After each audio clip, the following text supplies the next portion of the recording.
course, test takers have to prepare for themselves.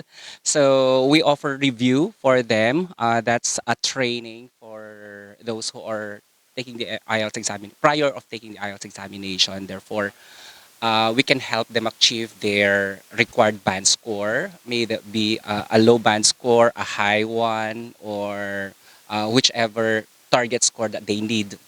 Because every test taker has a different band score requirement. So that would depend on their purpose of going into an English speaking country, whether they are going to study, they are going to work as a professional or as a skilled or immigrant. They really have to get desired band score for them. So, okay. So we offer two review programs. The first one, we call it intensive, that will run for 10 days. And the unlimited review is valid for a year, but of course, the candidate doesn't have to stay for 1 year.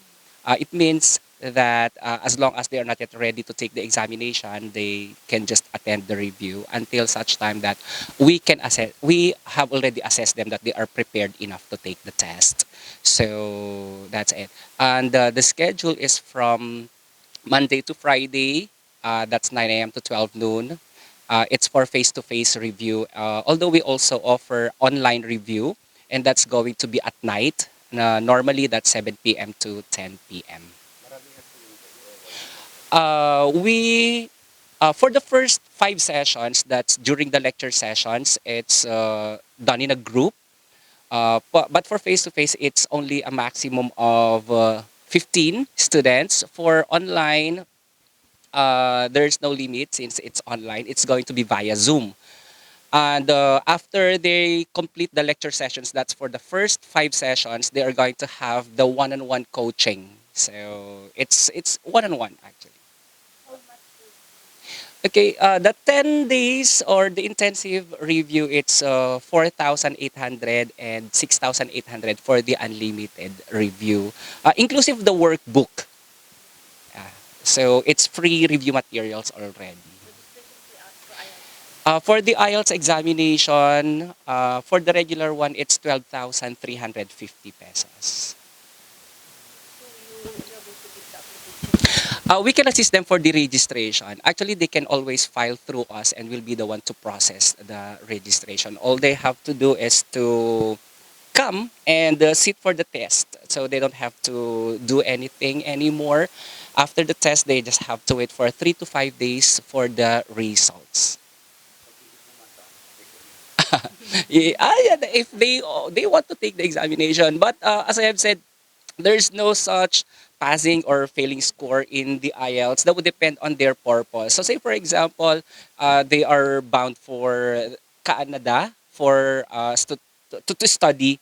Then basically, initially the school requires them to get 6.0, but then they did not reach 6.0 as the score requirement. Then they can find for another school or another course requiring a lower band score. So say for example, they just got 5 or 5.5, then the score they got initially would be enough for them to enter the university or college. For the 11,000 institution, it's very important. If you are not able to reach the score that you desire for one particular institution, there are thousands more other institutions who can accept the score that you got from an examination, from a test. If I don't pass the IELTS examination, then I have actually refresher from your student. As long as you are enrolled with the unlimited review, yes. As long as you are enrolled with the unlimited review, then you can always continue your review if you did not reach your target band score. The IELTS is being tested. A test taker will be tested in 4 skills: listening, reading, writing, and speaking. So each test taker will receive a band score for each component and an overall band score. So depending on the institution, depending on the purpose of living in another country, score requirements may vary. For example, for nurses, it can be a 7. Also depending on the country that they are pursuing. So UK has a different requirement than US, so something like that. So if you are a butcher, there's also going to be a different requirement for IELTS. So So So definitely it's a secure examination. It's a secure test. And of course we very lenient now because we want you to see the facility that we have. So you're looking at the exact the actual computers that we'll be using for an actual test. But in an actual test nobody's allowed, of course, only the test taker and the facilitators of the test. So in the other room there's also the speaking test room that is available as well. So if you want to look at it, you can check it out.